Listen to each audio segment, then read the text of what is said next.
evening, everybody, and welcome to Carving It Up Live right here on Twitter, as well as the Carving It Up YouTube channel and the Grid Network YouTube channel. As always, I'm Bryson Carver. It is great to be with you on this beautiful Friday. Great weekend of football ahead. I mean, it's championship weekend in college football. Starts tonight.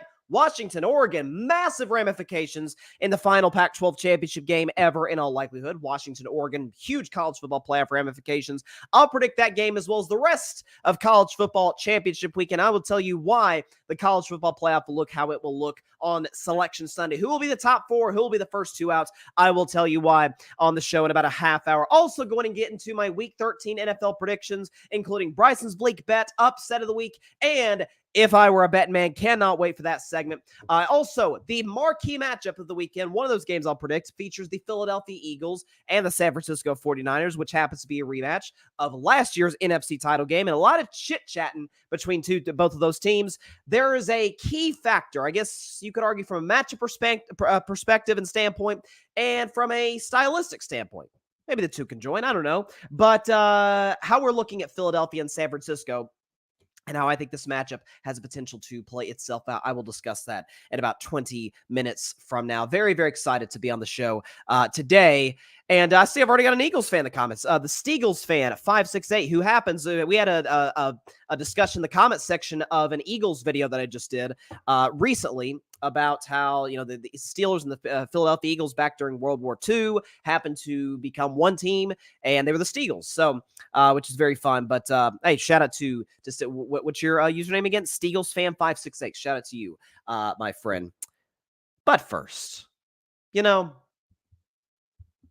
there's one. It's one thing to be right on something, and it's another to be like spot on something, and it's another to be spot on something, and you're getting a lot of backing when doing so. So last Friday, week ago today, at this very time, sitting in this very seat, in front of this very camera, behind this very mic, talking to you right now, I said it's official. Dak, assuming he continued his incredible play, was the MVP of the NFL.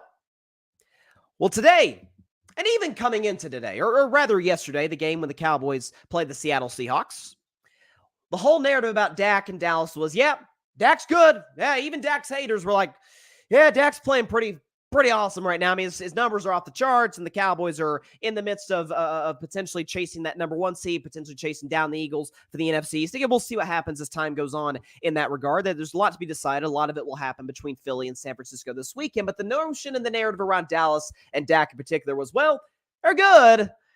They just can't beat the good teams, Teams with winning records, of which they've really only played two this year. One, they got blitzed by San Francisco week 5, fair enough. And in week 9, when they played the Philadelphia Eagles, were, when I say inches, I mean literal inches from knocking out the defending NFC champs and the team I believe today to be the best team in all football, in the Philadelphia Eagles. Well, they faced the Seattle Seahawks, a playoff team a year ago, a team that's competing for another playoff spot this season, and did so, and Dak in particular, because this segment is about Dak, did so under circumstances that there was a big narrative that Dak maybe couldn't overcome. I thought was crazy, but that was the narrative. A game in which the Seattle Seahawks, and I'm not joking when I say this, this is not a hyperbole, this is not just me trying to make a scene, this is actual 100% facts. The Seahawks did not punt yesterday. Michael Dixon, punter for the Seahawks, never stepped foot in the field unless he was holding for extra points. Did not punt. Seattle scored 35. Geno had by far his best game of the season, and his best game in weeks. Listen, he was dealing with the shoulder problem coming into this week. I don't know if it's because he had an extra week to rest. He looked as good as ever. Geno Smith, how about his numbers? 23 of 41, 334 yards through the air, a touchdown, 3 touchdowns through the air, 1 touchdown on the ground rushing. Did throw the interception to Deron Bland, had a QBR 0 to 100 of 91 and a passer rating of 97. Geno Smith was tremendous yesterday against that Dallas defense. More on them later in the show. Or late in the segment, really. When you consider the fact that Dak Prescott, behind what Pro Football Focus graded, and I trust those people as much as anybody in regards to how they break down tape and break down the NFL, Dak Prescott behind that offensive line, which is tremendous, was sacked 4 times. Dak Prescott got multiple drops during the game. I counted 3, might have been more, from CeeDee Lamb in the third and in the fourth quarters. Dak Prescott, without a true number 2 receiver, like Brandon Cooks. Do we like Brandon Cooks as much as we like Brandon Ayuk or Devontae Smith? Probably not. With Jake Ferguson as a tight end. Is Jake Ferguson as good as Dallas Goedert? Is he as good as George Kittle? Don't think so. And Dak Prescott dealing with pressure coming his face all different ways. Dak Prescott with virtually no running game to speak of, at least up until the fourth quarter when Tony Pollard got going. Didn't matter. Did not blink. Let's look at Dak's numbers, shall we? 29 of 41. That's 70% completion percentage. That's pretty good. 299 yards. Shame he couldn't get that extra yard to get to 300. 3 touchdowns. No interceptions. And QBR 0 to 175, which felt a bit low, but okay. Passer rating of 115.8. You know, I do this every time Dak plays well. It's not going to get old. And frankly, it's not going away for a while the way that Dak Prescott is playing. The audience, if you're not familiar with the chant, it's okay. I'll learn it today. But to those who do know it, say it loud with me and do say it proud. Rain Dakota Prescott has been the best quarterback in the NFL this season. Not saying he's the best quarterback, period. That title still belongs to Mahomes. There's no question about that. But he's been the best this season. He's the MVP this season. And it's not really close. Today, it's not terribly close. Let's look at other MVP contenders. Let's compare them to Dak Prescott, okay? And we'll look at it from a numbers perspective, and then we'll provide context around that. Let's look at Jalen Hurts, okay? Because that's kind of a discussion. Jalen Hurts today is the Las Vegas favorite in multiple sports books to an MVP. Let's check Dak's numbers. Let's check Jalen's numbers. Here we go, and I'll read it off for those who are listening on audio. Dak's numbers to the left, Jalen's to the right. Dak has a better completion percentage, more yards per game passing, more yards per attempt, better touchdown to interception ratio, better passer rating, better QBR. Better than Jalen across the board. And frankly, in the game that the Cowboys played the Eagles, yes, Philadelphia did win 28-23. Dak played better across the board statistically in that game as well. So let's move on from Jalen for a moment. Dak and Jalen will face each other again 9 days from now. I think all of us cannot wait for that matchup. Let's look at somebody who is often compared to with Dak and from a statistical standpoint. Let's look at Tua Tagovailoa. There's Dak's numbers, there's Tua's. Dak's better in completion percentage. Tua is better in pass yards per game and yards per attempt. But Dak has him in touchdown to interception ratio, QBR, and passer rating. So Tua's got him beaten in the 6 stats I got up there. Tua has him beaten 2. Dak's got him beaten 4. So the advantage, of course, there goes to Dak. And with respect to Tua, I don't think he's the most valuable player in his own offense. When we talk about the MVP discussion surrounding the Miami Dolphins, it's usually around Tyreek Hill more than it is Tua. And that's I apologize to Tua, apologize to Dolphins fans and Tua fans alike back in week 3. This is not a shot at Tua. He's simply not in the level that Dak Prescott is. Let's think about Lamar Jackson, and I love me some Lamar Jackson. Even as a Steelers fan, love Lamar. Oh, it's not even a contest. Dak beats him by completion by a decent margin. Beats him by a significant margin in pass yards per game. Beats him by a hair in yards per attempt. Beats him significantly in touchdown to interception ratio. Beats him significantly in passer rating. Beats him significantly in QBR. Let's look at the guy I just called. I think the guy we would all agree universally is the best quarterback in the league until proven otherwise is Mr. Patrick Mahomes. Let's look at his numbers compared to Dak's. Dak has a better completion percentage, more pass yards per game, more yards per attempt, better touchdown to interception ratio, much better passer rating, and a better QBR. Let's look finally now at Brock Purdy. And you guys know, again, all these guys I'm putting up here, love all of them. Love Brock Purdy as well. And some of these stats, Purdy beats Dak. So Dak's got him in completion percentage, barely has him in QBR, okay? And in touchdown interception ratio. Purdy, though, has him beat, and actually Dak's got him in pass yards per game, too. So there you go. But yeah, Purdy's got him beat in yards per attempt, okay? Purdy has him beat in passer rating as well. So from a statistical standpoint, Dak has all of the MVP candidates beat, at least from the quarterback position, because it's hard to compare Dak's stats to Tyreek Hill's or Myles Garrett's or TJ Watt's. You can't. They're different positions. They have very different responsibilities. What I can say, and I sort of alluded to it earlier, is I think more than anybody, this is not to put myself on a high horse, but I truly, to my core, believe this. I put more emphasis when we talk about MVP in the NFL, NBA I put more emphasis on the valuable part than most people, if not almost everybody, at least who votes for the award, because I think that valuable part does flat out matter. The 5 guys I showed up there, 2 of them are not the most valuable player in their own offenses. Brock is not the most valuable in the Niners. You could argue that's Christian McCaffrey. I argue it's Trent Williams. With respect to Christian McCaffrey, Trent Williams is ridiculous at left tackle. I heard someone called him the Shaq of the left tackle position. When you look at the blocking metrics and all this second, third level stats, they back that up. Trent Williams is an awesome football player. He's going to be in Canton one day. He's going to have a bust in Canton, Ohio. Okay? Tua, great. Very valuable to Miami. Not as valuable as Tyreek Hill. Tyreek Hill is on pace to potentially have 2,000 yards receiving. That's how great he is. Lamar Jackson, great as he is. Aren't we kind of like with Baltimore where we're like, we have questions about Lamar's ability to throw the football? Me? I'm not one of them. Some have questions about Lamar. By the way, Lamar, yes, he has an MVP, and I think he doesn't get enough credit for that MVP at times. Has half the playoff wins that Dak Prescott has. Half. Now he is 1 and Dak has 2, so a little context there. Mahomes, again, to me, by a pretty significant margin, the best quarterback in the league. I think he's the 4th greatest quarterback ever. Right now. Excuse me. I would only take all time, if you look at their resumes, Brady, Montana, Peyton Manning, that's it. I think Mahomes is slowly putting together, or quickly putting together, rather, if you look at his career thus far, one of the most impressive quarterback resumes ever. I think he's going to be the only guy for some time to truly challenge Brady for that GOAT title. Dak's got him beat across the board. Before you say, hey, come on, what does Mahomes have as far as weapons? Outside of Travis Kelce, obviously. Well, Rashee Rice is starting to make an appearance and if you look at Rashee Rice numbers compared to Zay Flowers numbers, Rashee Rice has been the better player. He just has been. Don't get mad at me. Go check the stats, okay? He's got Rashee Rice, who's a nice player. Offensive line in Kansas City is solid, although some things to be desired. And while I love McCarthy, is he Andy Reid? No, he's not. I think Andy Reid's the best coach in the NFL. Dak has CeeDee Lamb, who's spectacular. Had some drops last night, but by and large was very good last night. And after the game on Amazon, oh, look at, and this, it wasn't a man's shot at Dak, I know, but just follow me here.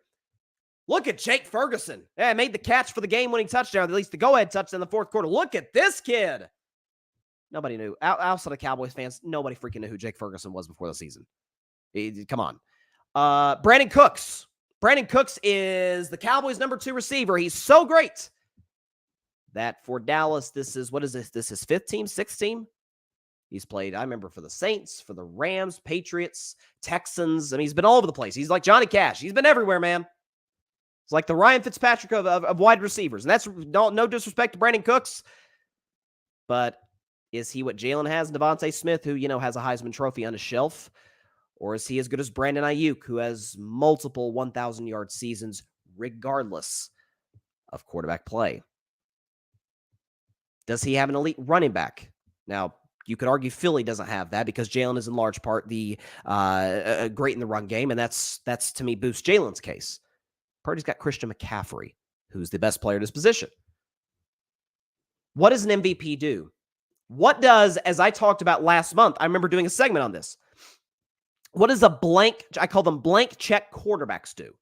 Is when things aren't going ideal, things aren't perfect, things aren't always going your way, it's not always peachy keen, red roses, you still get it done. The defense for Dallas until the final 5 minutes was awful. Objectively, awful. They didn't force a Seattle punt. Okay? The offensive line for Dallas gave up 4 sacks to a Seattle defense that had been reeling a little bit coming into this game. CeeDee Lamb dropped 3 passes in the second half. All three of them were critical. One, he got bailed out in a pass interference in the 4th quarter. Things weren't going Dak's way, and he didn't freaking blink. This next aspect, I'm not saying should matter to Dak's MVP case, because the fact of the matter is MVP is in large part based off of your play, what you do on the field. But as far as the valuable part, the thing I've always loved about Dak, and I saw this back in his days at Mississippi State, I remember when he came to the league, I'm like, the maturity this kid has is off the charts that I saw at Mississippi State. he is, and you see guys like Micah Parsons. I mean, Micah Parsons said he blushes when he's around Dak. I mean, the guys love him in the locker room in Dallas. McCarthy was going on and on about Dak. A lot of that is his play, and a lot of it, let's be honest, kind of a lot of negative narratives around Dak Prescott that I and fellow Dak stands and defenders have had to defend for a while. Take a listen to this answer that Dak gave to a question regarding all the haters and all the doubters and all the naysayers and what they had to say about Dak coming into the season, and listen to Dak Prescott's response. Take a listen. Dak, a lot has been said about you over certainly the last year, but for a while now. Yeah. Not a lot of it positive for a long time. All of a sudden now you're in the MVP conversation. There's people saying that you're playing the position better than anybody across the league. Aaron Rodgers is saying what he's saying about how you're playing the position. I'm wondering what the last year has been like for you psychologically. I know you try and block a lot of it out, but I got to imagine at least some of it seeps through. What is it like now to be in this spot and have, on some level, silenced a lot of people? No difference when they're hating me and calling for me to my position. Honestly, I'm blessed. I'm super blessed, and I think about that each and every day that I wake up. I'm grateful for that opportunity to do that, and I go and attack the day that. I understand nobody's opinion defines me, and that's the great part about life, and that's the great opportunity that we all have, that people can say whatever they want, but I have the pen, I have the paper, and I'm the one writing. So because I'm playing as well as I am now, doesn't mean that I'm going to stop, doesn't mean I'm going to listen to them now. Appreciate them, but I don't care about their opinions right now any more than I did when they said that, when they're calling for my spot. So as I said, I'm blessed. This last year has been a reflection of that. A lot of great things have happened in my life, and they're going to continue to happen in my life because of my mindset and where I put the value of life. That is Dak Prescott in a nutshell. Calm, poised, mature, always looking to get better. And let's be honest, Dak may tell you, and I'm not calling Dak a liar here, but Dak may tell you he isn't maybe listening to the haters, but he knows what they're saying. He does. He's not tone deaf to what the narrative is surrounding Dak. And finally, this matters. I said this last week. Part of being MVP, or at least part of building an MVP case, is about narrative surrounding you. Aaron Rodgers, Aaron put together a fantastic statistical season individually and collectively as the Green Bay Packers team did in 2020. It didn't hurt Aaron's case, though, that the whole narrative was, hey, Jordan Love, they drafted him. The Packers didn't believe in Aaron. They thought he was on the decline, and he put together a phenomenal season in 2020. Just last year, Patrick Mahomes, lost Tyreek Hill through 41 touchdown passes, led the Chiefs to the best record in football. The narrative didn't hurt their case. You heard some of the narratives sort of a little bit there in that clip that Dak was alluding to, that the reporter was alluding to before that. But one of the narratives that is still persisting even after the Seattle wins. Oh, Dallas can't beat good teams. Listen, I'm not going to make Seattle out to be a world beater because they're not. But they are a playoff team. They are a playoff contender, and Dak hung 41 on them, didn't turn the ball over, which, again, I could have sworn I heard he was a turnover machine. Maybe that was just me, but I could have sworn that was a narrative coming in. This is a very interesting stat, and I'm going to give credit where it's due because it's a great stat. Greg Jennings, former Packers receiver, he was on FS1 today. I saw this today, okay? Dak doesn't beat good teams. You can't vote a guy the MVP if he's not beating the great teams. Interesting. There have been, not making this up, Greg Jennings put this graphic together earlier today on FS1. There have been 4 MVPs in the history of the National Football League that have played a schedule that have played a strength of schedule that was in the upper half of the league. So, in other words, a hard schedule. And 1 MVP. They are Brady in 2010, Peyton in 2004, Rich Gannon in 2002, Favre in 96. That's it. Every other MVP that's ever played a bottom half strength of schedule.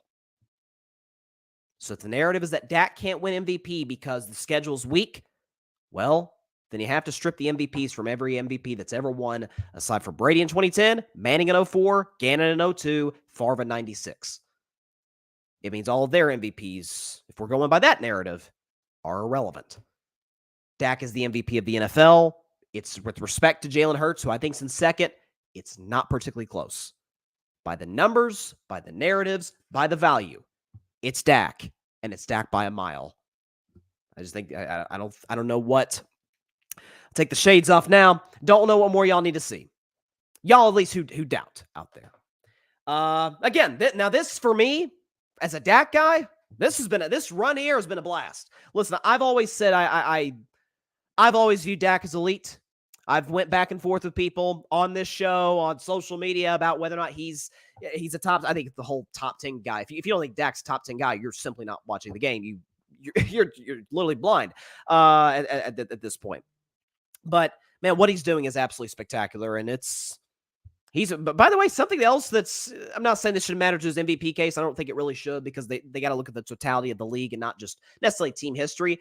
Dak's in the midst of probably having the greatest season that any Cowboys quarterback has ever had, and we know the glitz and the glamour of that position. Captain America, Roger Staubach, and Troy Aikman, and before Dak, it was Tony Romo. I mean, that's, Dak had the best season any Cowboy quarterback's ever had statistically 2 years ago in 2021 when he threw 37 touchdowns and threw for, I think it's 4,700 yards or something crazy, led the Cowboys to the best offense of the league. I mean, those who don't think Dak's the MVP, running out of arguments. Now, the beauty is, 9 days from now, he can put a stamp on it. Unless he just totally falls off the cliff in the last 4 weeks of the season, which I don't think any of us realistically anticipate that happening. But Dak versus Hurts, week 14. It's going to be a dandy. From Jerry World, top 2 MVP candidates in my view.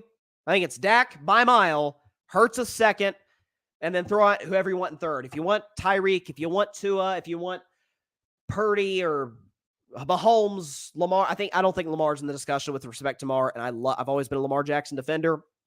I don't think this year is an MVP caliber year to this point, but man, Dak's been spectacular. And I also think, obviously everybody feel free to chime in the comments, I also think this was really good for Dallas. I do, because it's been weird. I don't know if it's just Dallas, I've always said this, as a former Cowboys fan and as a guy who picked the Cowboys to go to the Super Bowl this year and lose to the Chiefs. Part of the reason they're America's team is not just because they're the best marketed team in the league by Jerry Jones and the Jones family. It's not just because, they plan Thanksgiving every year and they get the prime slot at 4:30 Eastern time, at least. It's not just the fact that the most valuable franchise in all of the world, the most valuable sports franchise in the whole wide world is the Dallas Cowboys.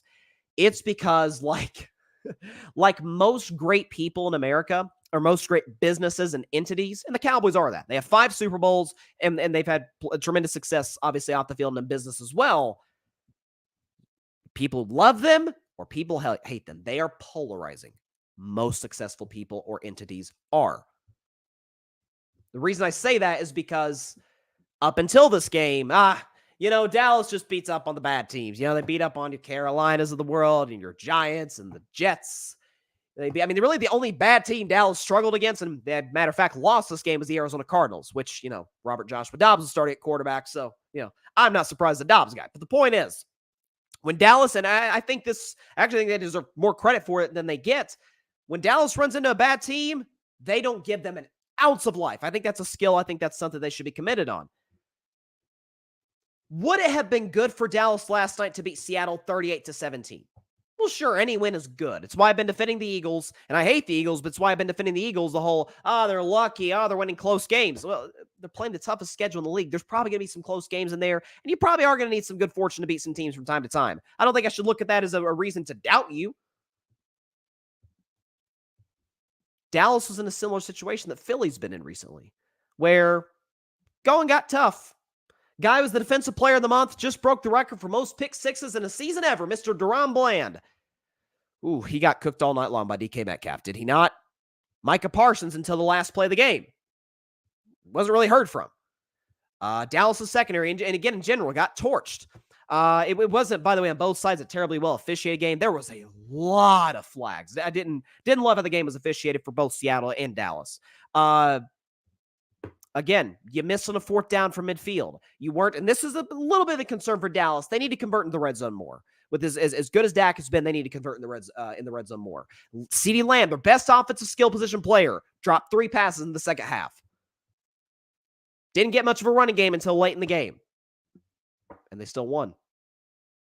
Down the fourth quarter, things got tough, and they didn't blink. The quarterback didn't blink. Frankly, as bad as the defense was throughout the night, and this is the mark of a great team. This is the mark of a great athlete, great team. It's kind of like we talk about with, they talk about with Kobe Bryant, the late, great Kobe Bryant, God rest his soul. If Kobe was struggling throughout the course of a game, say he had a stat line or shooting splits of say he was 5 for 18 from the field. He just wasn't making his shots, was missing looks that he normally knocks down. But man, last 2 minutes, he hits them. When he needs to hit the shots, he does. That's what we loved about Kobe. That's what we love about all the great players in basketball and even in sports in general. That's kind of what Dallas was.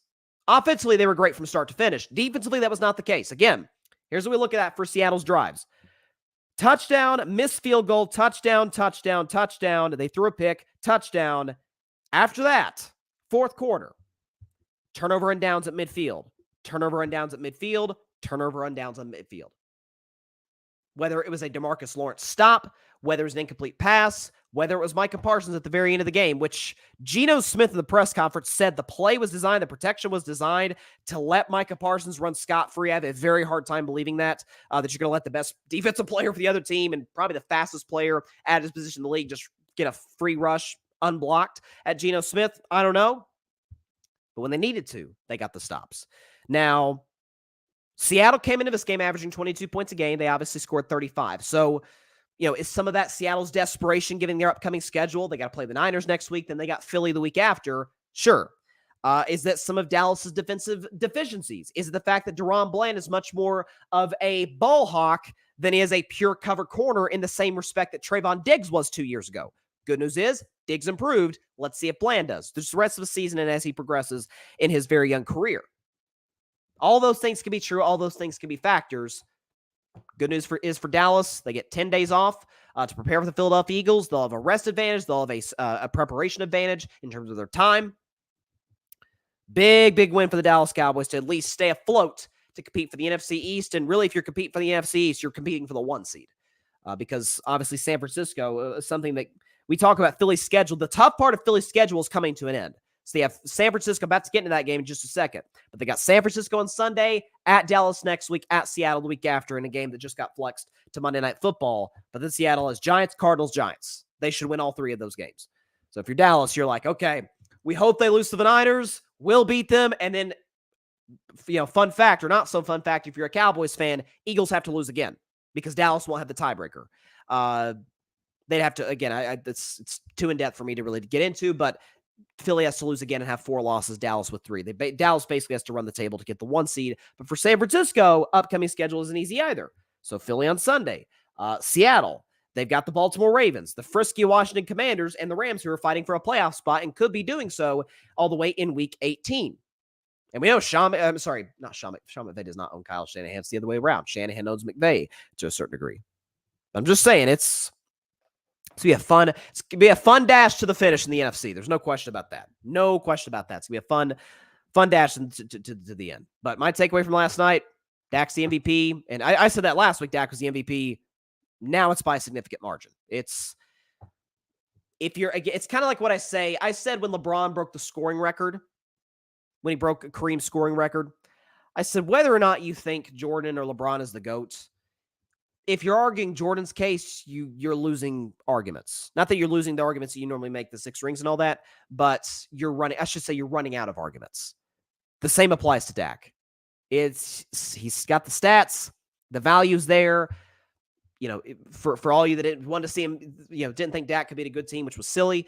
He did that. So, by the way, won a game in which the circumstances weren't ideal, weren't perfect, which is what I say, blank check quarterbacks do. And for those of you wondering, well, Bryson, who are your blank check quarterbacks? Glad you asked. I don't have the graphic here. I do have it on the top of my head, though, because it was 8 guys.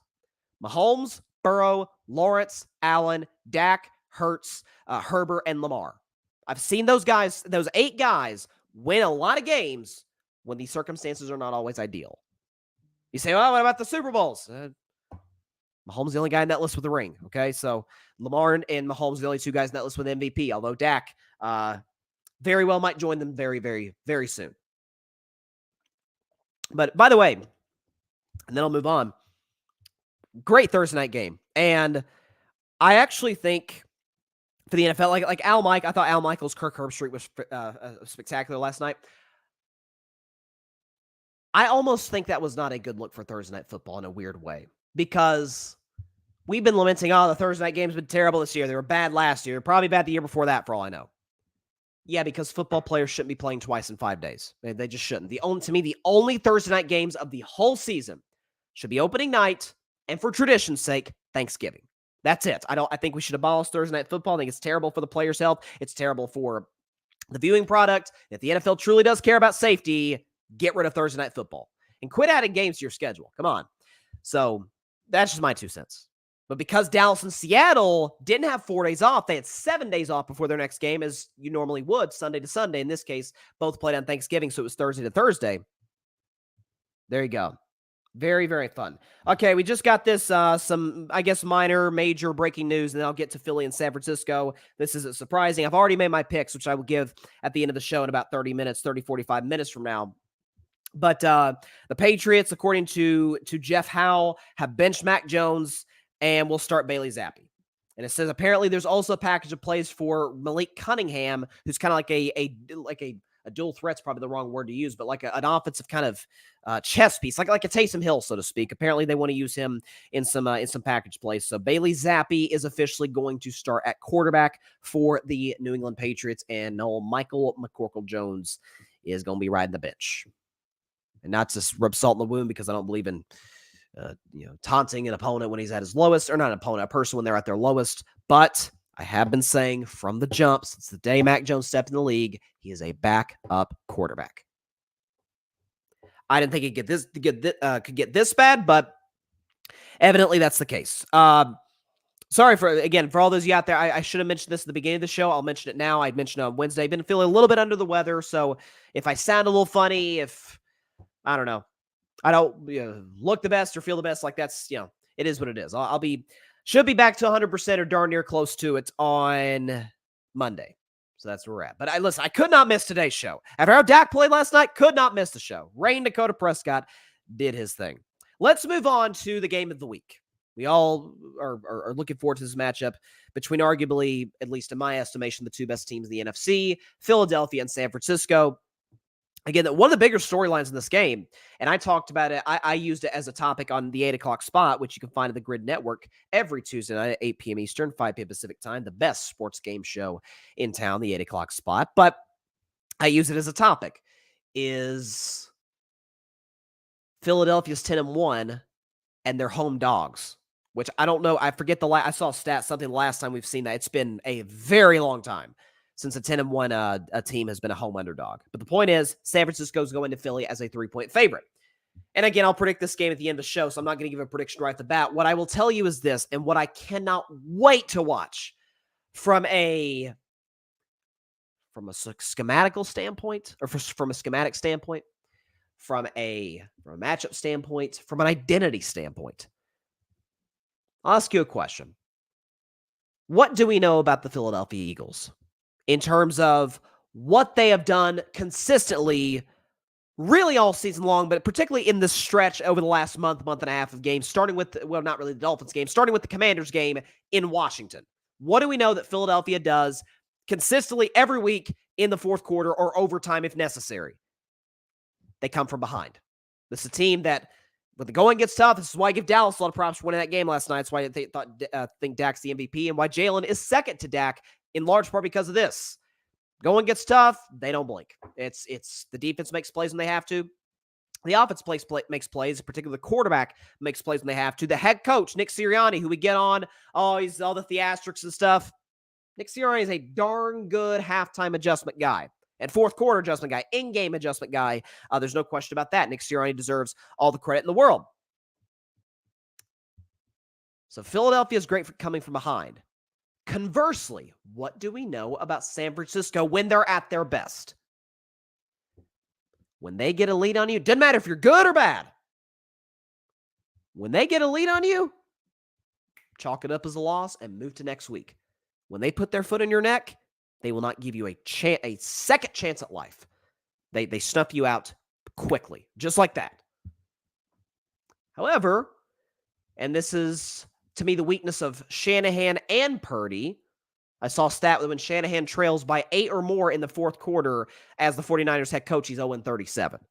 So his offense at times, and he could be, and I love Kyle. I think he's a fantastic offensive mind. He can be a bit rigid to his philosophy, to his system, and not make all the adjustments that one would like him to make. Let's not forget he was the OC for a Falcons team that infamously blew a 28-3 lead in the Super Bowl and blew a 20-10 lead in the Super Bowl against the Kansas City Chiefs. San Francisco's offense is built to play from ahead. Philadelphia's offense is built to play from behind. So how's it going to play itself out? Because Philadelphia is great for playing from behind. San Francisco is great at playing from in front. How's that going to play itself out? And again, one thing too. Excuse me. Sorry to mute my mic there for a second. Again, it's a little under the weather, but it is what it is. One thing about Jalen Hurts, and this is what I love about him. I've really bought into Jalen in the last year, given what he did last season, finishing second for MVP. Jalen Hurts, you know what he is? He's like that Lady Gaga song. Can't read my poker face. You know that song? That's what Jalen is. Does it? I mean, I've never seen this in a quarterback. Kawhi Leonard is probably the parallel in the NBA. Does not matter what's going on. Just does not change his expression. He's not that emotional of a player. Again, I don't. That's not a shot at emotional players. I think if it's controlled, I love it. Does not get overwhelmed by the moment. He just simply doesn't. So San Francisco's defense, when playing with the lead, Bosa, Chase Young, man, they tee off, and they're coming after the quarterback. Philadelphia, in my view, best offensive line league with respect to Detroit, although Detroit can make a very compelling case that that's their title. But Philly, let's just say for the sake of argument, they are. They have two future first ballot Hall of Famers in their O-line, and Jason Kelce and Lane Johnson. So those are factors as well. But how about this? If you think about the Philadelphia Eagles defense, it's the weakness of their unit. Or not the weakness of their unit. Let's put it this way. The secondary is the weakness of Philadelphia. The secondary unit is the weakness of Philadelphia's defense. There, I said it right. They rank, I think the stat is 20th in the NFL in points per game given up. I think I'm getting that stat right. It's either points per game given up or pass defense in the NFL. I mean, I just mentioned before the segment started, Mac Jones just officially, the news came out, is benched for Bailey Zappi. Folks, Mac Jones threw for 300 yards and had a chance to drive for a game-winning drive against this Philly defense. Dak destroyed this defense. Sam Howell did it twice. Mahomes was really the only guy who couldn't do it, and that's in large part because of a bunch of drops by the Chiefs receivers. So, is Brock Purdy able to expose that? Here's the other thing, though. And again, there's the matchups. Again, I'm detailing all the matchups of this game. I'll predict it at the end of the show in about a half hour because it's so fascinating to me. San Francisco's offensive line, we think about how great Trent Williams is, and he's spectacular. According to Pro Football Focus, okay, San Francisco's O-line is ranked 21st in the league. Or graded. That's how Pro Football Focus does it. Graded 21st in the NFL. Philadelphia has, we know last year they led the league in sacks. They got Josh Sweat.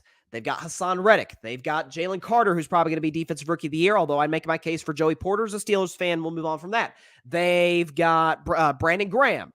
They've got the big kid who came from Georgia last year. I forget his name. His name escapes me. Jordan Davis, I think is his name. Jordan Davis, interior lineman. They're so loaded, they had to get rid of their first-round pick from 2017, Tennessee guy, Derek Barnett.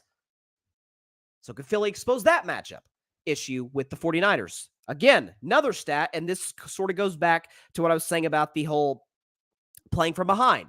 And this is where this is where, to me, this is far more of a prove-it game for the Niners, not just in terms of the record. Niners are 8-3, Eagles are 10-1. Even if the Niners win, the Eagles very much control their own destiny to get the top seed in the conference.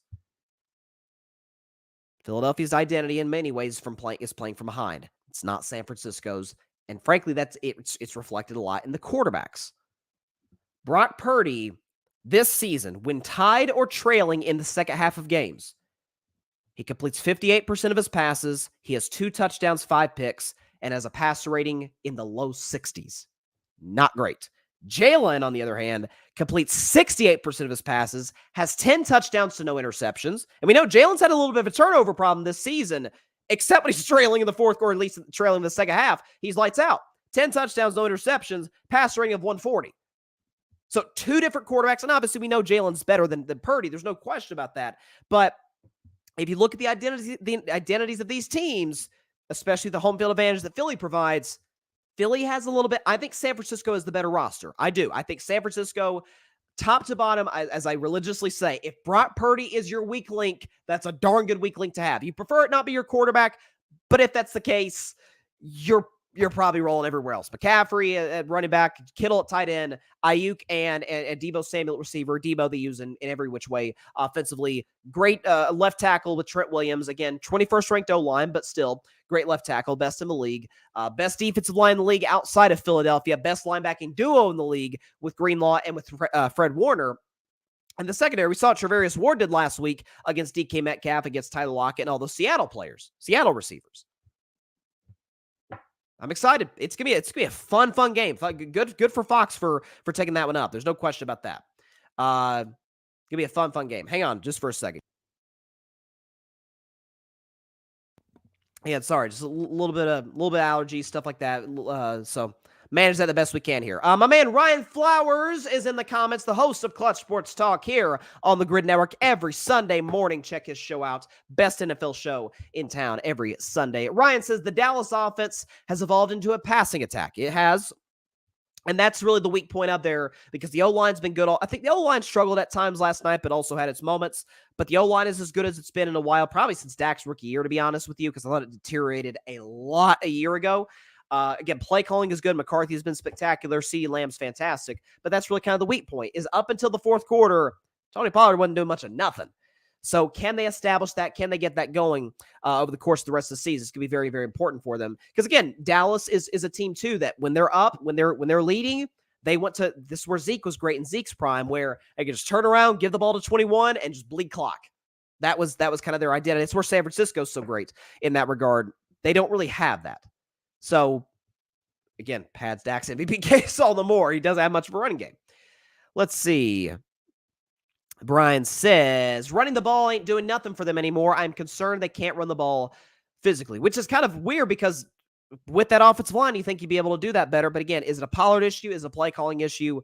I'm not sure. But listen, Ryan does film breakdowns on his channel from time to time. Maybe he needs to do one on this because I think it's a fascinating subject.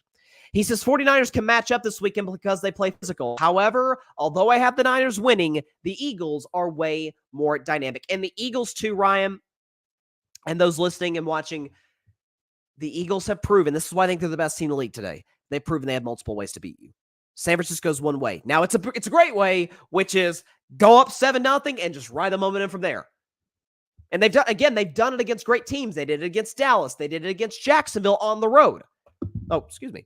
Philly is better than both of those teams. Philly's better than Jacksonville. Philly today, I think, is slightly better than Dallas. This, to me, I need to see San Francisco be in a game where it's a shootout. They're going back and forth. Things will not go their way. I'm not sure what the weather's going to be like in Philly. I can't imagine it'll be particularly warm. It was wet last week in Philadelphia. Again, the Eagles won a defensive battle with Kansas City. They've won a couple of rain games against the Chiefs and against the Bills. They've won games in which the other quarterback has been spectacular. Look at what Josh Allen did, what Dak did, what Sam Howell did. Heck, what Mac Jones did, which that's not as impressive because the Patriots are 2-9, but you get the point. They have multiple ways to beat you. Not quite the case for San Francisco. You would think, given that roster, they would. Just really hasn't shown itself to be the case thus far. So it'll be very, very fascinating to watch on Sunday afternoon. Okay, so college football playoff. I want to shift to that because that is, this again, this time of year in the NFL and in football in general is just great. Okay, because you got these big matchups. Again, I mentioned 49ers and Eagles is going to be a dogfight from Philadelphia. And then college football championship weekend, college football playoff. This is, at least that I can remember, the college football playoff's been around for since 2014. So this is its 10th year of existence, and next year, 2024, and in 2025, I guess they'll test the waters and see what happens from there. They're going to have a 12-team playoff, which, given the parity in college football and given recruiting changes and given NIL's changed everything. NIL's changed everything. Okay. there's never been more parity in college football. We think Georgia and Michigan are above everybody else, and I agree. But Oregon's spectacular. Washington has the better quarterback than Oregon with respect to Bo Nix. I really like Bo Nix. I love Penix. I think Penix is the second best QB in the country to Caleb Williams. Love everything he brings to the table. Size, arm strength, arm angles, outside the pocket, in the pocket, the whole bit. I love what he brings to the table. Okay, across the board. The 4-team playoff. There's 8 teams gunning for 4 spots. Now, and I see it. Real quick, let me see it because I see a couple of comments. Normally, I don't answer them while I'm doing a segment, but because they're kind of play to the point I'm making, let's bring them up. From Ryan, he says FSU, Florida State, needs to be out. No quarterback. They don't have a chance. I talked about this on Wednesday, and I believe it to my core. This would be the 3rd straight year that the college football playoff committee has put themselves in a situation where it's like, I mean, come on. You can't punish a team that goes undefeated. Yes, you can. Yeah, Cincinnati was not one of the 4 best teams in the country last year, or 2 years ago, rather. In 2021, we saw that because they barely had 200 yards of offense against Alabama.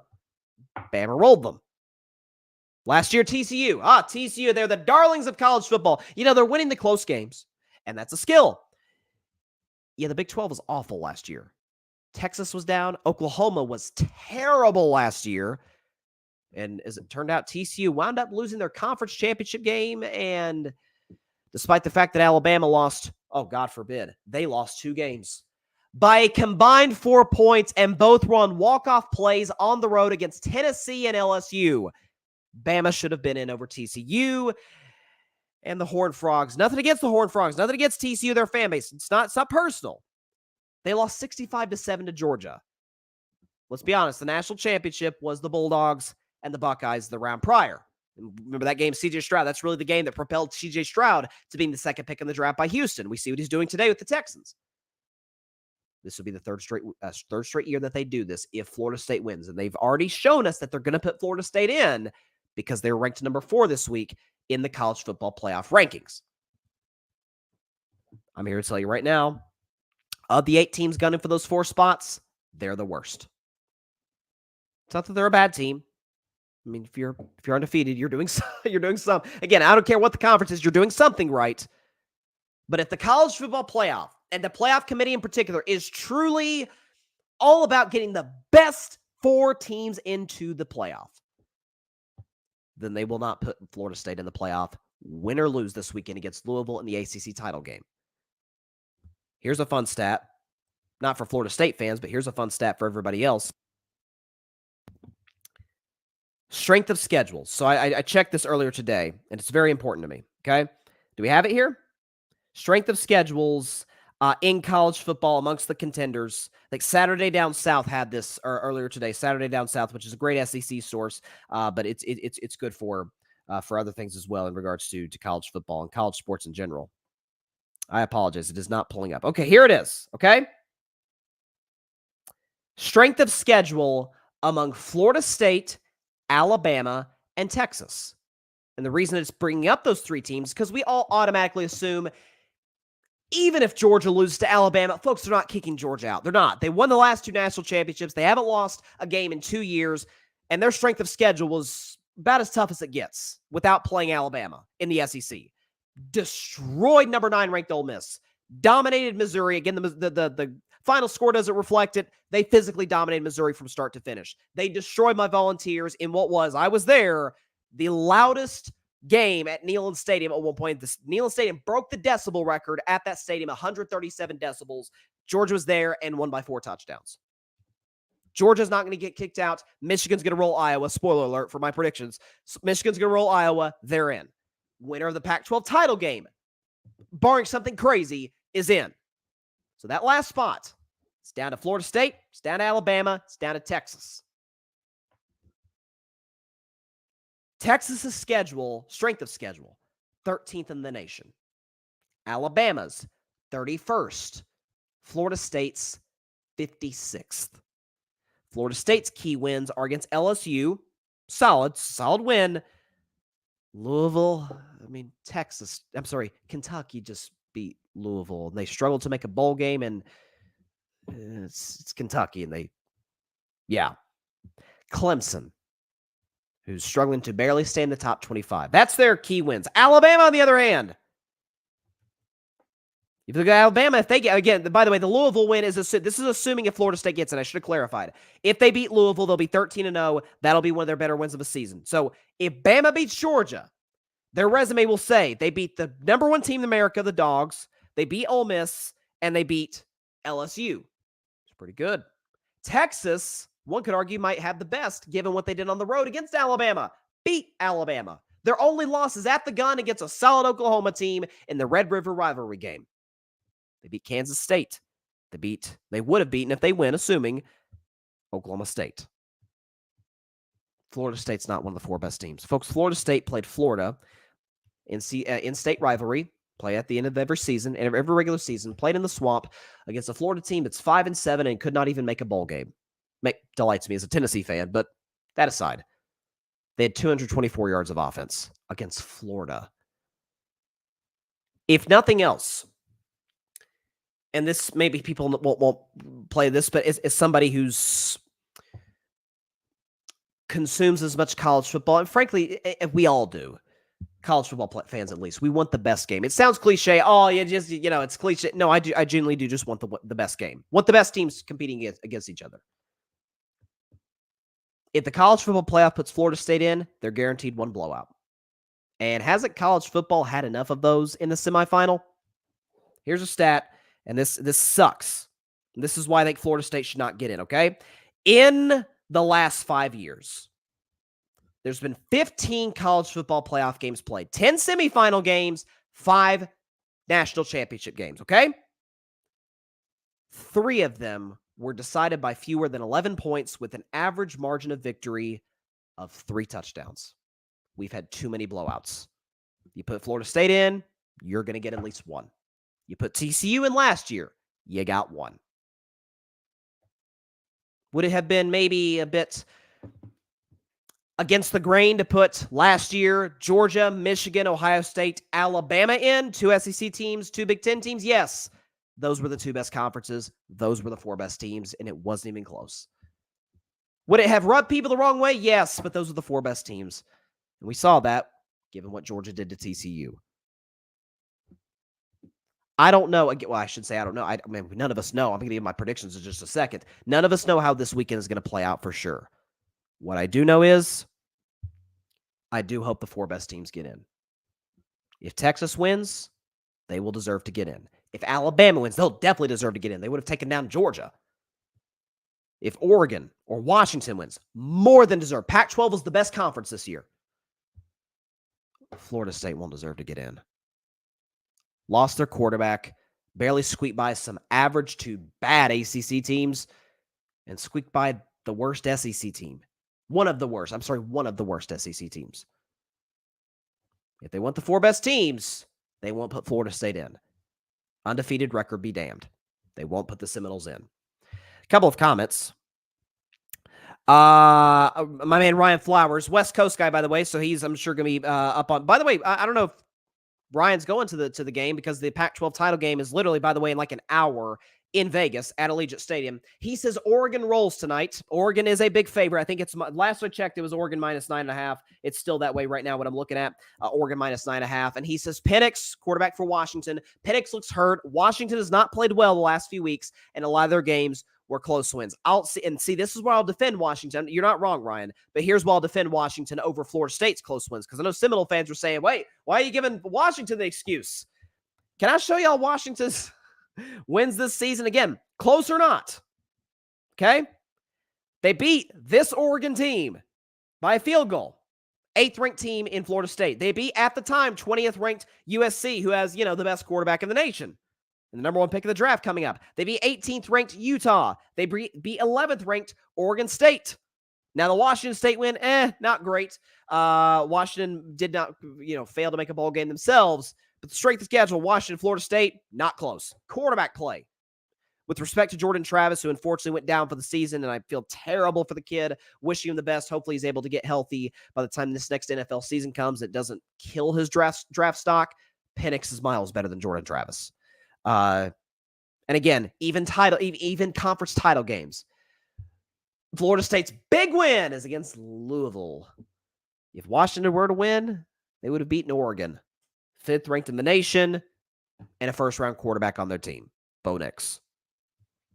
So that said, all the context around the playoff and everything, all things considered, we've got a fantastic weekend in college football coming up, and I'm going to tell you exactly how it is going to play out starting tonight. In Las Vegas, California. Las Vegas, Nevada. The Oregon Ducks, the Washington Huskies. Oregon, 9.5-point favorite. Two of the three best quarterbacks in the nation. One might argue Caleb's the guy, and then you have Bo Nix and Michael Penix Jr. I do agree with Ryan. I saw Ryan's comment earlier in the segment. I do agree with him in this regard. Oregon's got the better team. I heard it argued the other day during this week is that Oregon might have a case that they might be the best team in America. Again, their only loss was at Washington on a walk-off field goal, and just physically they look dominant. They have a fantastic running game and a fantastic defense that's really came on at the end of the season. Washington, as Ryan said, a little beat up, struggled at the end of the season. Penix doesn't look totally healthy. I'm going to take Washington the points, but I'll take Oregon to win outright. You see the score right there. I've got Oregon 38-34 tonight, so Oregon will be in the playoff. Okay, so if Oregon wins, they're in. Then you got the games tomorrow, the other conference title games. The first one we'll all be looking at is the Big 12 title game at noon. Oklahoma State and Texas. Texas 15-point favorite. Oklahoma State's been up and down this season. I felt very, very tempted to take Texas in the points. But these Big 12 title games, they are really weird. They happen to be very close in the last few years. Again, Big 12 title games only been around, I think, since 2017. So it's still kind of a new thing that they have at Jerry World every year in Dallas. I think it's going to be a back-and-forth affair. I think Oklahoma State's looking to kind of slay the giant before they leave the conference. This is the Texas's very last Big 12 rivalry game, last one they've ever played, them and Oklahoma State. Mike Gundy, we understand what he's accomplished at Oklahoma State with the Cowboys there. I think this puppy goes to overtime because last year's Big 12 title game went to overtime, and everybody was talking about TCU. It went to overtime. Kansas State won it at the end.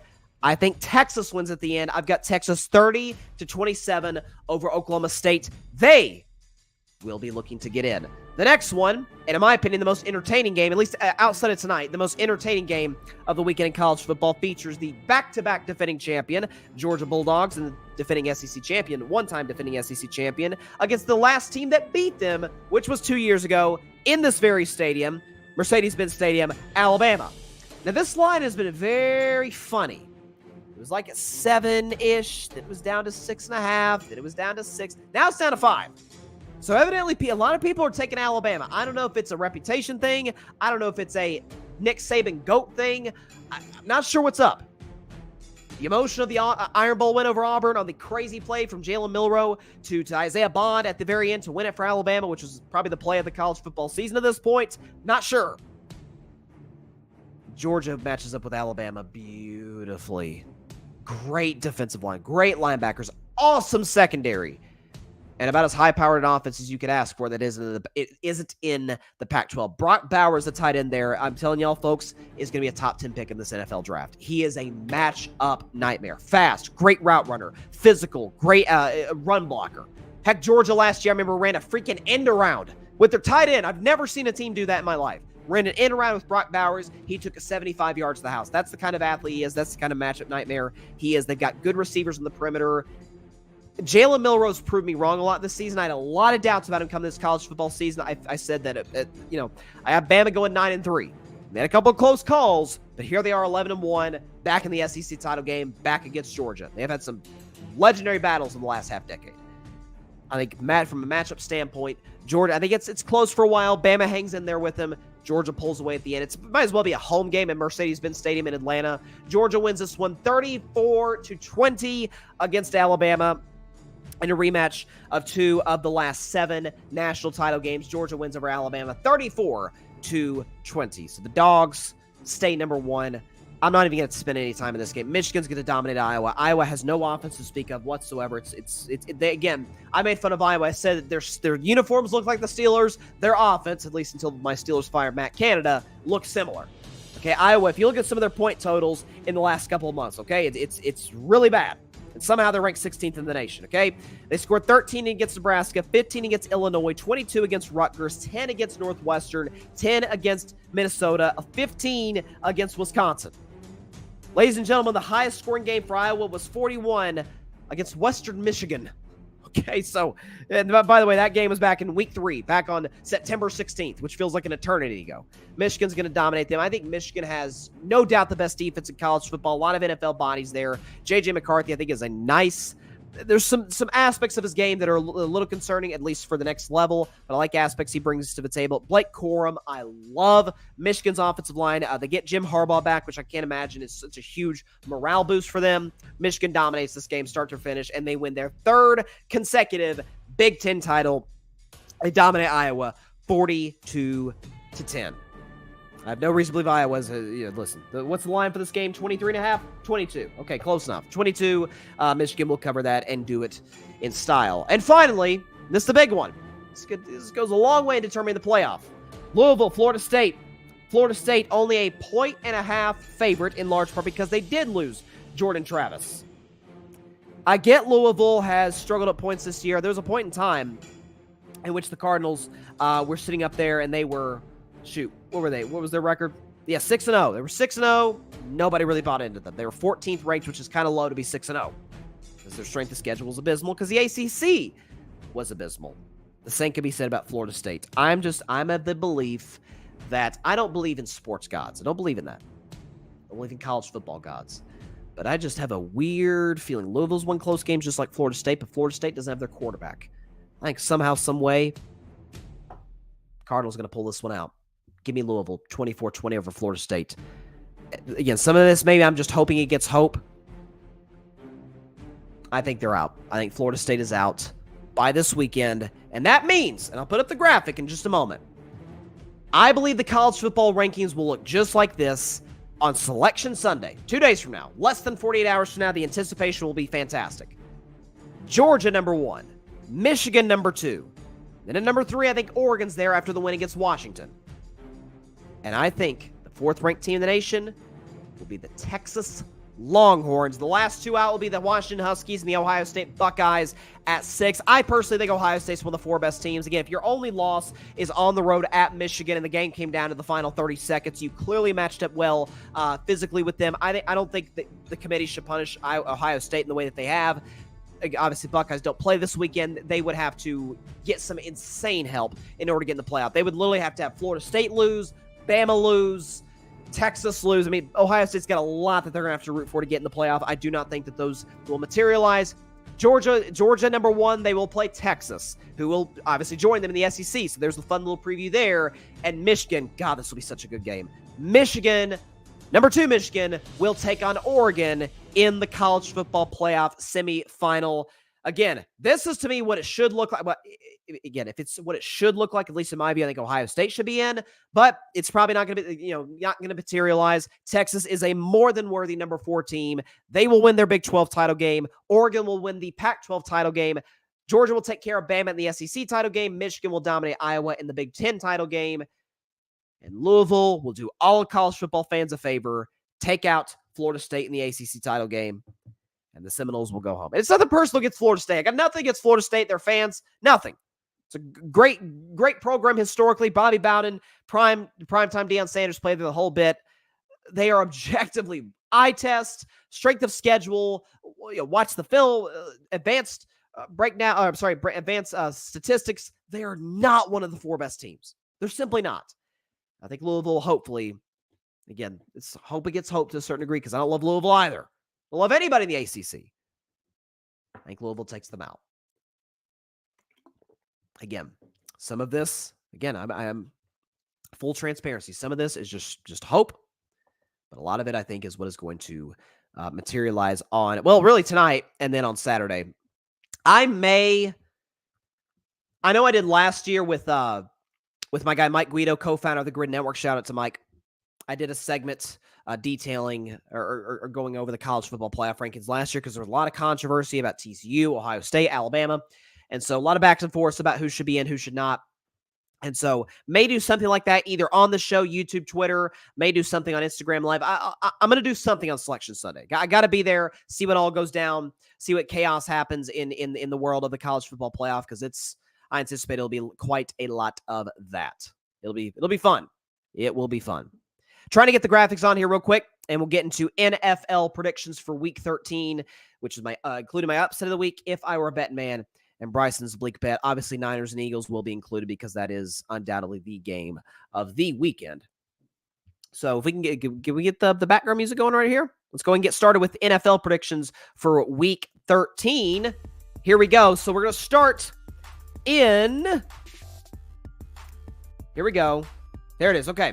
We're going to start in the AFC with the Los Angeles Chargers and the New England Patriots. And right off the bat, it is my upset of the week. Give me the New England Patriots. Yes, indeed. Over the Los Angeles Chargers by a final score of 20-16. Patriots beat the Chargers 20-16. And here's why. Look, the Patriots and their fans don't have a whole heck of a lot to be excited about, except for draft positioning. And wouldn't it not be the most Bill Belichick move ever? To down the stretch of the season, you have bench Mac Jones. And he put, this isn't saying much, but you put in the better quarterback, Bailey Zappi. The numbers say it, the stats say it, the film says it over the last couple of seasons. Bailey Zappi's better than Mac Jones. I digress. Chargers are 5.5-point favorites. New England's looking at this like, Chargers looking to fire their head coach. Psychologically, Bill Belichick is as smart of a dude as there is out there. Very intellectual. Thinking, okay. Bill Belichick puts on this impression he doesn't care what the media thinks. He does, especially when the Patriots are losing. Brandon Staley, Chargers coach. People are calling for his job. Wait, they're calling for my job too in New England. You're telling me, Bill Belichick. I'm in the same discussion for Brandon Staley in terms of fired coaches. I'm going to put together my game plan of the season. Chargers are coming in, East Coast game for a West Coast team after a brutal loss to the Baltimore Ravens. Some of this just for me personally is the fact that I've bet on the Chargers a lot this season to cover, and they simply aren't capable of doing it because they're a poorly coached team by Brandon Staley defensively and by Kellen Moore offensively. Not to mention the Chargers are missing a lot of their receivers. Mike Williams done for the year. Quentin Johnston, who I loved out of TCU. My guy Ryan, I don't know if he's still in the comments, but Ryan was not high on Quentin Johnston. There were some limitations there. He was right. I was wrong. I don't know if it's a bad case that drops. He's not a terribly good route runner. Austin Eckler, Keenan Allen's about all Justin Herbert has with an offensive line that has struggled in some ways. By the way, the Patriots defense has been good as of late. So, in my upset of the week, right off the bat, give me the New England Patriots 20-16 over the Los Angeles Chargers, and that pretty much puts a death nail to the Chargers' playoff hopes. I did not see this team making the playoffs before the season in general, but the Patriots will slam the door shut. Let's go to the AFC South, the Indianapolis Colts, the Tennessee Titans. Colts on the road are a slight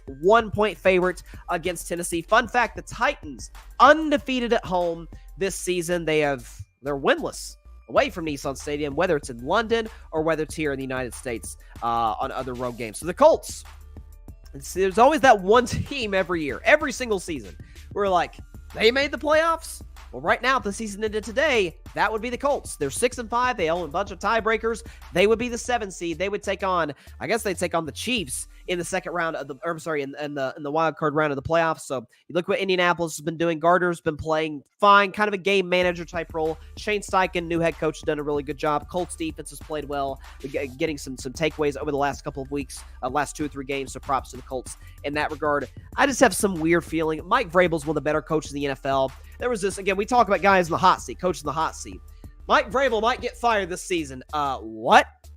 In what universe is Mike Vrabel on the hot seat? It's listen, I know we're in a reactionary society, but my gosh, Mike Vrabel's in the hot seat. Just about every coach in the league, not named freaking Andy Reid, should be a hot seat. Mike Vrabel's done a good job with this team. Will Levis has been up and down, very inconsistent, as you might expect a rookie quarterback to be. CJ Stroud is not the norm for rookies in this league. I had doubts about Levis coming in, but I like what he did last week, and in kind of a game manager type role as well, kind of similar to Gardner Minshew last week against the Carolina Panthers. Titans taking care of business in that regard. Divisional familiarity, I think Vrabel's got the upper hand. Give me the Tennessee Titans, and I guess about as minor of an upset as you could have, a 1-point dog at home. Tennessee wins this game 23 23-20 over the division rival Indianapolis Colts. Again, I think they will in some way, shape, or form. Again, Mike Vrabel, defensive guy, exposed Gardner Minshew to a certain degree. Titans win 23-20 in this AFC South rivalry game against the Indianapolis Colts. Let's move on to my team, the Pittsburgh Steelers. We host the Arizona Cardinals in a Super Bowl rematch for the 2008 season, one of the greatest Super Bowls of all time. Remember, Larry Fitzgerald had that great postseason with the great Kurt Warner at the end of Kurt's career that helped the Cardinals make this crazy run. Nobody saw it coming to get to the Super Bowl. And Pittsburgh, great defense, Troy Polamalu, James Harrison with what some argue is the greatest play in Super Bowl history. I would argue, with respect to Lynn Swann, the greatest play in Steelers Super Bowl history, the 100-yard pick six by James Harrison at the end of the first half. Ben Roethlisberger at the end threw the game-winning touchdown to Santonio Holmes, who made the toe tap touchdown in Super Bowl history. Again, it was one of the great games. I think it's the last game that the late, great John Madden ever called. So all the stakes were high. Pittsburgh got their sixth championship. Right now, they're sitting at 6, hopefully to extend that in the years to come. But Pittsburgh in the here and now, a 6-point favorite over the Arizona Cardinals. Excuse me. When you look at Arizona, listen, I liked the Cardinals last week against the Rams. I took them to the points. They got absolutely boat raced. I think it was 37-14 against the division rival Los Angeles Rams. They were absolutely outclassed in every way, shape, and form. Again, Kyler Murray coming back off the injury, probably still kind of working his way back. Teams have filmed him. They know how he plays the game. And what do we know about Mike Tomlin? What do we know about my Pittsburgh Steelers and what we do in late season? The Steelers, in the last 2 seasons, are 9-3 in December and January, winning 75% of their games. So when the going gets tough, when you need to win games late season, the late great Tom Landry once said, you want to be streaking, you want to get hot at the end of the season. We know this to be true in all walks of life and in sports in particular. The Steelers always play their best footballs. All well-coached teams do. The great Mike Tomlin, all well-coached teams do late season. The offense has found something.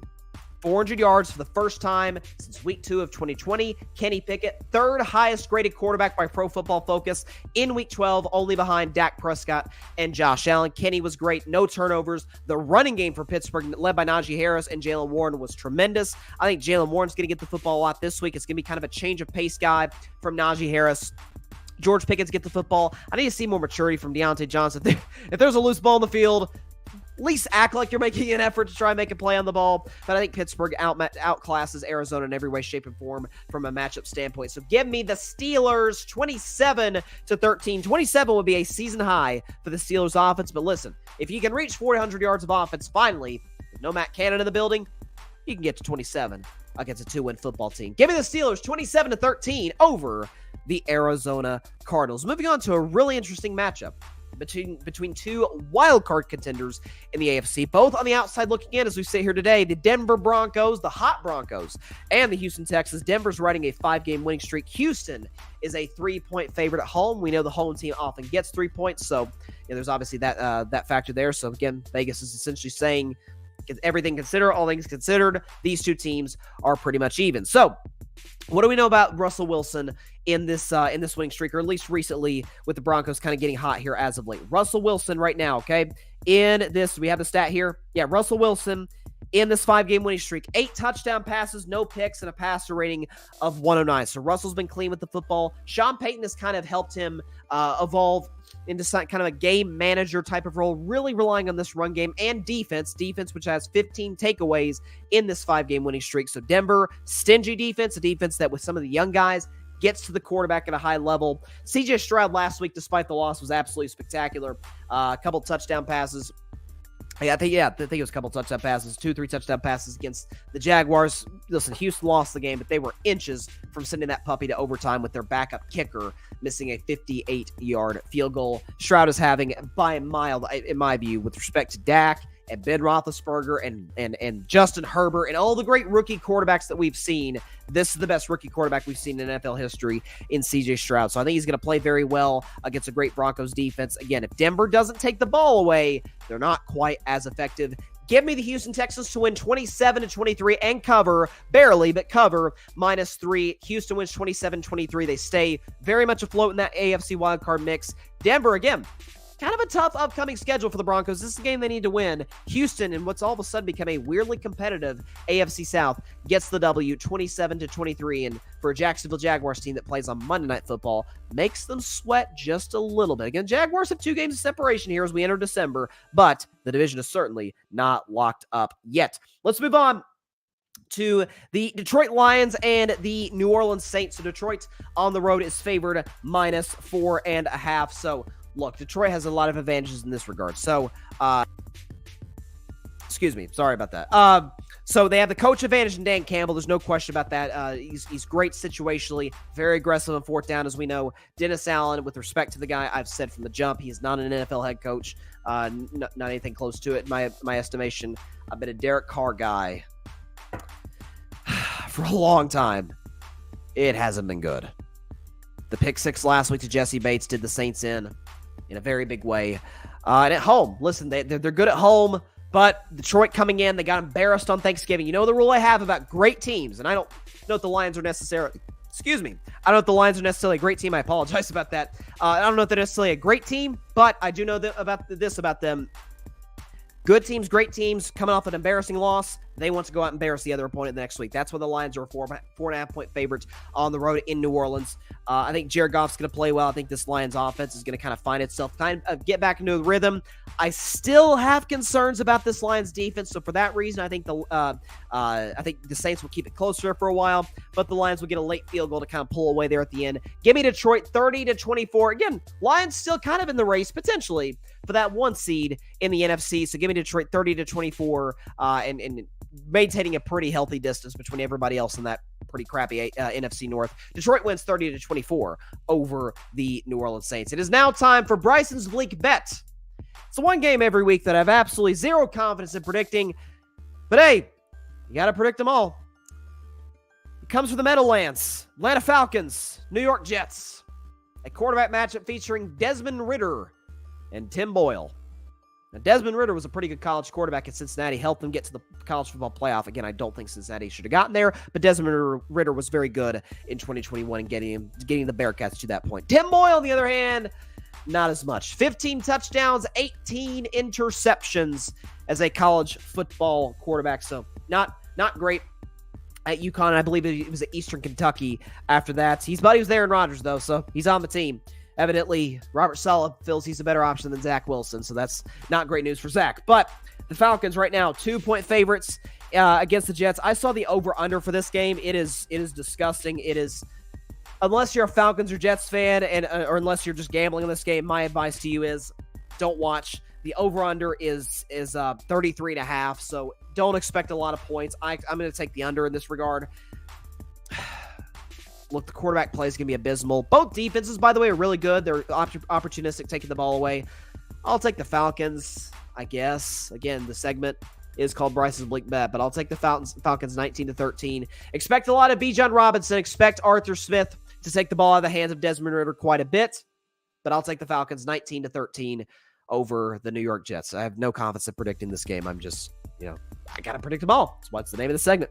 Dolphins, Commanders. Dolphins on the road at -9.5 in Washington. Obviously, Commanders, they played on Thanksgiving, got whomped by Dallas. Again, the whole getting embarrassed on national TV, coming out and responding the next week does not apply to Washington. Listen, they've lost a lot of close games, but they are sitting at 4-8 for a reason, because of the fact that their defense dead last in the NFL in terms of scoring defense. So that's a bit of a problem for Ron Rivera, who is a defensive coach. If your side of the ball isn't good as a head coach, that's a bit of a problem. It's certainly the case for Mr. Rivera. Dolphins coming in off of extra rest as well, you could argue, because they played on Black Friday against the Jets.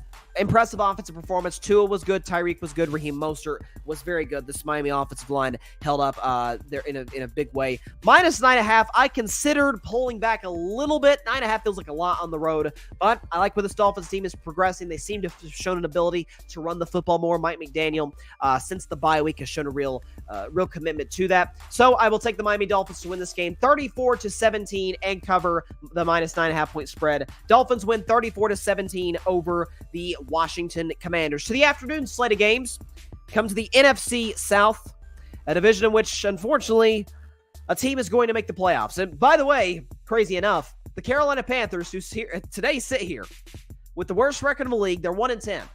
Still mathematically have a shot at the playoffs because of how crappy the NFC South is. But Carolina goes on the road. Tampa Bay Buccaneers, who have really, really struggled as of late. They started out the season 3-1. They are now 4-7. So they've lost, I guess that'd be 7 of their last 8 games. So Baker's playing solid, had the turnover late, got hurt early in the game, so give him a little bit of a pass in that regard. But Tampa Bay is a 5-point favorite. This was almost the if I were a Bettin Man game to take the Buccaneers to cover. I certainly considered it. I considered another game to be named later on. But listen, I get divisional familiarity is a factor, and I get some are taking Carolina because it's like, hey, and it's a stat I gave out when the Raiders fired Josh McDaniels. Like, historically, at least within the last decade, teams against the spread and just straight up have a winning record the week after they fire their head coach. Because oftentimes, the coach gets fired, there's a disconnect in the locker room, and you sort of come out fired at the next week for your new guy who's usually an energetic type of coach.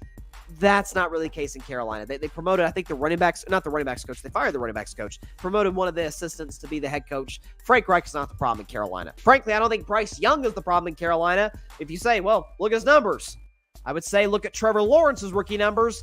Not so hot. Urban Meyer was the issue. Frank Reich's not the issue in Carolina. Ownership is. David Tepper is. And the unfortunate things for Panthers fans, you can't fire the owner. You just can't. David Tepper's a meddler. He's not great. My man Grady Edwards, shout out to Grady, big Panthers fan. He warned me about this guy from the jump, and he was 100% right on the money. I'll take Tampa Bay to win this one outright, 23-13 and cover. That says Texans -3.5. I'll have to change that. But the Buccaneers will win this game 23-13 over the Carolina Panthers. That should say Buccaneers -5. I apologize for that little gaffe. Okay, here's the big one. San Francisco 49ers and the Philadelphia Eagles. 49ers somehow on the road against the 10-1 Eagles, defending NFC champions, MVP frontrunner, not in my view, but in my view second. If you view Vegas, Jalen Hurts the frontrunner. Eagles -3.5. I'm sorry, or plus 3-point underdogs.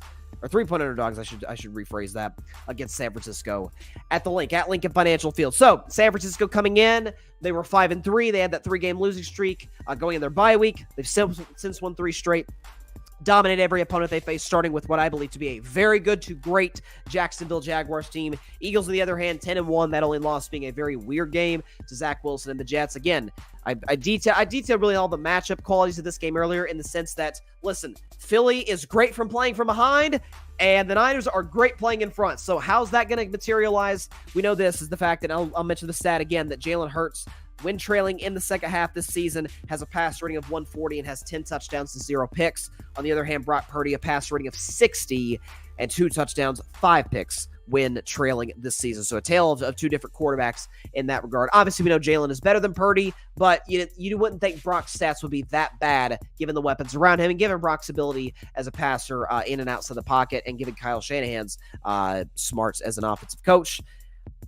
This is more of a prove-it game for the Niners than it is for the Eagles. And I just have a feeling it's going to be nip and tuck. It's going to be back and forth. There's going to be points because San Francisco is going to expose Philadelphia's bad pass defense. On the other hand, San Francisco's defense, their secondary, they lost Talanoa Hufanga a couple weeks ago. That's a much bigger loss than it's getting attention. So I think Jalen Hurts, this Eagles offense, is going to continue off the momentum of last week's second half against Buffalo. You're going to see much more of a complete offensive game from the Eagles, at least I believe to be the case. So nip and tuck, back and forth, but I'm going to take the Eagles. Philadelphia, it's weird to say this, as a 3-point dog at home, is going to knock off the 49ers 28-24. It's going to be an entertaining game. Ratings going to be off the charts on Fox. Can't imagine.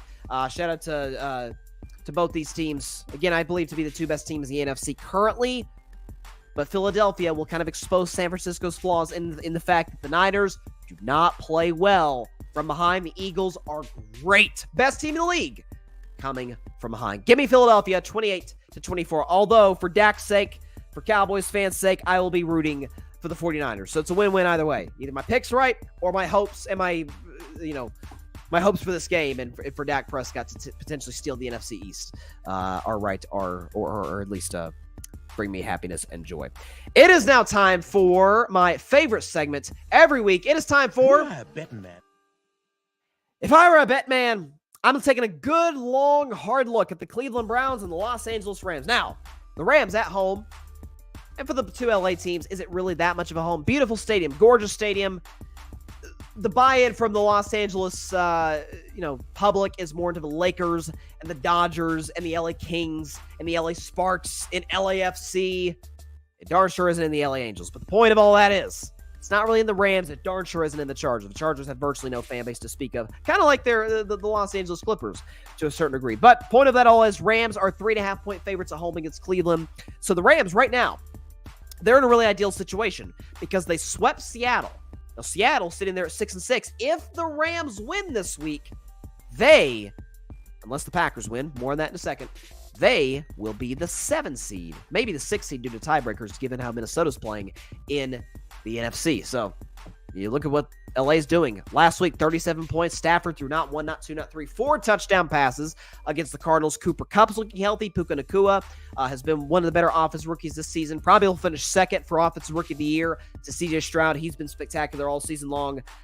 On the other hand, for the Browns, they have no quarterback to speak of, which, let's be real, that's been the case all season long. Deshaun or no Deshaun. This week, it's going to be a man by the name, you may have heard of him, Joe Flacco. Former Super Bowl MVP in Super Bowl 47 for the Baltimore Ravens against the San Francisco 49ers in Super Bowl 47. First Super Bowl I ever watched was Ravens and 49ers back in the day, and Flacco was spectacular in that one. Let's just say he ain't the Joe Flacco of old. So he's picked up off the practice. He was picked up off of at a free agency. He was on the practice squad. He's been called up. DTR, Dorian Thompson-Robinson, is out for this game with an injury. They decided to go with Joe Flacco over PJ Walker. I just have a feeling that Aaron Donald, this Rams defense is going to make a big-time stamp and a big-time impact on this game. Not to mention the fact Myles Garrett, too, probably not going to play, didn't practice all week. A guy who's probably the best defensive player in the NFL, not named TJ Watt. We can debate that another day for Defensive Player of the Year. Myles Garrett gone for this game. There's rumors that the Browns are just going to rest him for next week. So, if I were a bet man, take the Rams to cover. -3.5 or -4 is where it sits here right now. 27-17 over the Cleveland Browns. I like where the Rams are at right now. Again, I told y'all this season, I did have the Rams as a playoff team, but there was a lot of folks saying, hey, the Rams are going to be awful. They're going to be in the Caleb Williams sweepstakes. I'm like, with Stafford, Cooper Kupp, I didn't even factor in that Puka Nacua was going to do this. With Sean McVay coaching, Rams are going to be a factor. They're going to be up in the playoff race until the very end. So give me the Rams 27-17 over the Cleveland Browns. If I were a bet man, take LA -4. Finally, the Kansas City Chiefs and the Green Bay Packers from historic Lambeau Field. So Kansas City in this game favored -6. So this is an interesting one.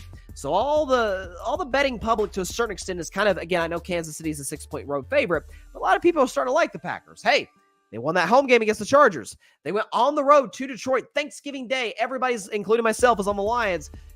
Dominated them from start to finish. Again, that game was final score 29-22. They were up 29-15 with, under a minute to go. So the score not totally indicative of how well Jordan Love played and how well this Packers team played. Fun fact, this game will feature the two defenses.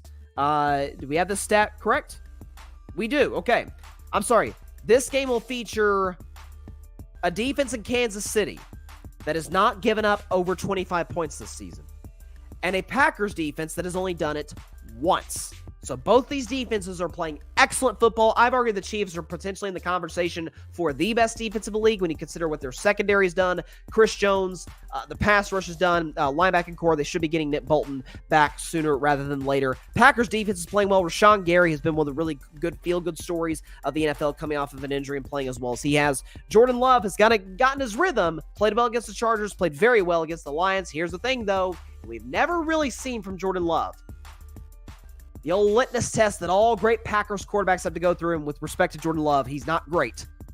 Favre had to go through it. Rodgers had to go through it. Bart Starr in the old Ice Bowl game definitely had to go through it. How are you as a Packers quarterback in cold weather? And my guess is Green Bay, Wisconsin, December 3rd. It's going to be a bit on the chilly side. Mahomes, Kansas City, Missouri, he is used to playing in cold weather. I'm sorry, Kansas City, the Kansas City Chiefs in this game. Mahomes is used to playing in cold weather when it's all said and done. So, Packers, fun story, cute story, really. Come on, let's go. Let's roll with the champs. Give me the Kansas City Chiefs 31-16 over the Green Bay Packers. Kansas City 31-16 over Green Bay. Again, the Chiefs playing yet another road game. Played a lot of road games as of late. They'll finish with a lot of games at Arrowhead Stadium. So, give me the Chiefs 31-16 over the Green Bay Packers in this matchup. Sunday Night Football, Mahomes will further a potential MVP case, but he is not in the race. With Mr. Rain, Dakota Prescott. That's just what it is. Yes, I said Kansas City, Missouri. I had to stop myself there for a second because I was like, it's Missouri. Yeah, because there's a Kansas City, Kansas, and a Kansas City, Missouri. I was pretty sure it was Missouri. I had to stop myself. I had to check myself there for a second. Always gotta be accurate with the facts on Carving Up Live. Do my very best. So that is all the time we have for today's show. Appreciate everybody stopping by on Carving Up Live. Be sure to check out next week's show, Monday at 6 p.m. Eastern, 3 p.m. Pacific time, right here on Twitter, as well as any and everywhere you get your, as well as the Carving Up YouTube channel and the Grid Network YouTube channel, any everywhere you get your podcast, of course. And be sure to like, share, comment, and please take 2 seconds out of your day. Hit that big red subscribe button. It helps the channel grow exponentially. Really been growing a lot over the past 24 hours because of an Eagles video that I did. So I can't believe I'm saying this, but it makes me sick. Shout out to Eagles fans. Even got a comment from an Eagles fan to start the show today. And of course, be sure to go subscribe to the Grid Network. That is GRYD, the Grid Podcast Network, right here on YouTube, as well as any and everywhere you get your favorite podcasts, be it Apple Podcasts, Spotify, iHeartRadio, Google Podcasts, any and everywhere you get your favorite podcasts. We have some fantastic content creators on there. Please be sure to check all of them out. Put a lot of hard work in. Great dudes, great shows. Check their stuff out on the Grid. And of course, as far as the Grid is concerned, check out the 8 o'clock spot. Grid Network's YouTube channel, Grid Network's Twitter. 8 p.m. Eastern, 5 p.m. Pacific time, every Tuesday night. The best game show in town is the 8 o'clock spot. I am the host / moderator / judge, whatever you want to call me. Every week, we had a fantastic show on Tuesday. John Rivera, shout out to John of the Fan Perspective Podcast. He is the back-to-back champion on that show. Great weekend of college football. Starts in literally a half hour. Cannot wait to watch Oregon and Washington. I got the Ducks, and in my college football playoff Final Four, I got Georgia, I got Michigan, I got Oregon, and I got the Texas Longhorns. And all right. We'll be at the college football playoff. Excited to see my man Matthew McConaughey, one of the best out there. All right. See y'all next week. Please be safe out there. Please be sure to take care of your physical as well as your mental health. And please be sure to contact your local state representatives and senators to demand change for gun violence in America. As a cause that is very, very near and dear to my heart. It's one I feel very passionately about. So let's all do our part and end this because it needs to be ended, no doubt. Cannot wait for this weekend of football, though. I'll tell you that. See y'all next Monday. A lot of college football to talk about. A lot of NFL to talk about, and I can't wait. See y'all then. Stay safe out there. God bless you all. Peace out. And why couldn't he come to Boston Show? Hey, come on. Thanks so much for watching the show on YouTube, and be sure to go click that big red subscribe button and check out the other clips and full shows from Carving It Up Live, as well as our other incredible content creators here on the Grid Network.